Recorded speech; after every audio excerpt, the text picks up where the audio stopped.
President William Ruto's affordable housing project is drawing international praise, with global leaders calling it a bold model for Africa. But here in Kenya, the program continues to spark heated debate. Why is the world celebrating what many Kenyans are criticizing? Let's take a closer look. This is a quick overview of Affordable Housing Initiative. It is one of Ruto's biggest promises. It aims to build thousands of low-cost homes across the country while creating jobs for the youth. From Nairobi to Kisumu, construction sites are already up and running, designed not just to provide shelter but to boost local economies. This is an international newspaper. This is from America. For people who read international news, it could be knowing the Politico. This is what the Politico had to say about affordable housing. President Ruto crowned global housing champion at UN Assembly. Let me read what the Politico reported. President William Ruto has been honored as the global champion of adequate housing for all, a recognition of Kenya's outstanding leadership in locking the global housing crisis. The award was presented during the high-level roundtable of the global champions on adequate and affordable housing held on the sidelines of the 80th United Nations General Assembly in New York. The meeting brought together leaders from 25 countries, the United Nations, development partners, and financial institutions to adopt a historic call for action on adequate and affordable housing.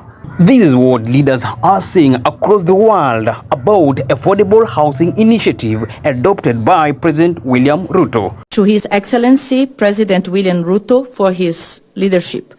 His initiative in launching the global call to action for adequate housing reinforces the global momentum we are seeing and provides a rallying point for governments, partners, and communities to work together.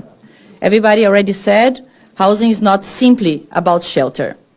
So housing determines whether families can escape poverty, whether women and girls can live with dignity and safety, and whether cities can grow in ways that are inclusive, resilient, and low carbon.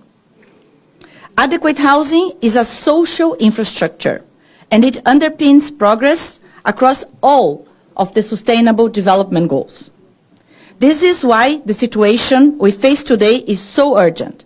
Nearly 3 billion people live in inadequate housing, including more than 1 billion in informal settlements and over 300 million experiencing homelessness. At the high-level dialogues convened this year at the resumed United Nations Habitat Assembly and jointly with the President of ECOSOC at the margin of the high-level political forum, one message came through strongly. Housing is no longer seen as a sectoral issue, but as a platform for poverty eradication, equality jobs, resilience, and peace. The housing crisis is a defining challenge of our time. For this reason, countries in all regions are increasingly placing housing at the center of the political agenda. We just heard from 3. The European Union, for example, nominated its first ever commissioner for housing and launched the development of an European affordable housing plan. In line with the Vision 2063, the African Union highlighted the importance of housing for the economic transformation of the continent in the outcome of the first African Forum held in Addis in 2024. We also heard that financing remains a critical challenge. We heard the example of Kenya, of the housing levy. Public resources are absent, but powerful tools are not yet fully harnessed. Land-based finance, cooperative housing funds, community saving schemes could unlock vast potential for sustainable investment. Equally important, member states underscore the need to support diverse production models, from large-scale national programs to community-led and self-built solutions, and to place security of tenure at the heart of housing efforts.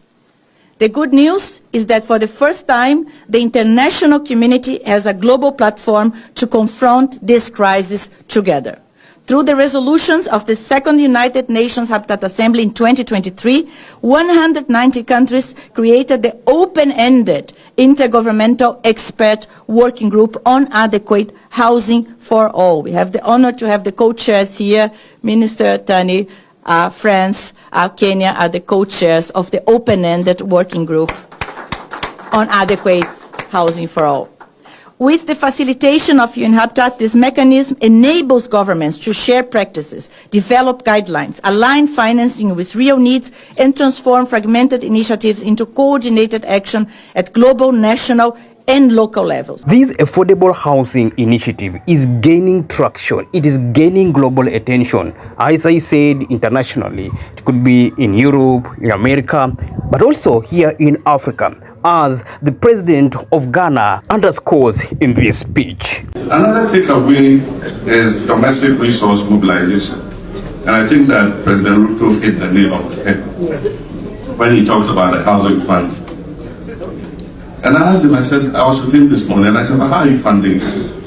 And he says, oh, as part of the reduction that they do to public and private sector workers in terms of pension funds, the employer pays a bit and the worker too pays a bit. And so they just added 1.5%, and the government adds the employer adds its share to it. And they're building 200,000 housing units a year. 200,000 housing units a year. So it means in 5 years we'll have built 1 million housing units. Ghana's deficit in housing is 1.8 million housing units. If we had a way of adding on 200,000 housing units every year, in 7 to 8 years we would have covered the housing deficit. And so I told him, I said, President, as soon as I get back, I'm dispatching my works and housing minister straight to Kenya to come and look at the Kenyan model so that we can share best practice. You see, the Ghanaian president wants to borrow Kenya's funding model for affordable housing project. Because Kenya is doing it. We are coming right along. Ghana is also in the process, and the huge housing deficit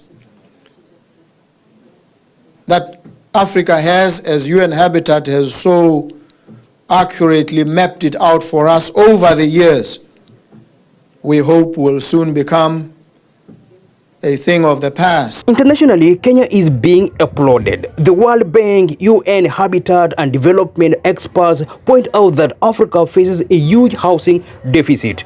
They see Kenya's project as bold, practical, and replicable. Investors are also showing interest, with some calling Kenya a potential hub for affordable housing solutions. But at home, the story is different. The housing levy deducted from salaries has triggered public anger.